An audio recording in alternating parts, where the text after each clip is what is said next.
Welcome everybody, my name is Marcus Stone, and in this video you will learn how you can filter by members in Trello. So let's start. First, what you want to do, let's just assign something here. I know members. I'm going to click here and then I'm going to members again.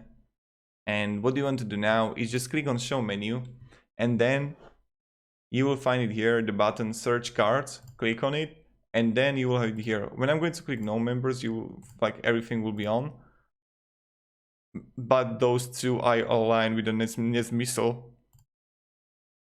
We won't show it.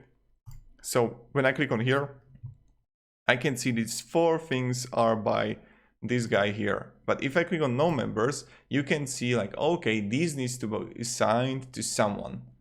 So that's like really cool and really good, I think. So that's how we make it. Thank you very much everybody for watching. Have a great day and see ya. Goodbye.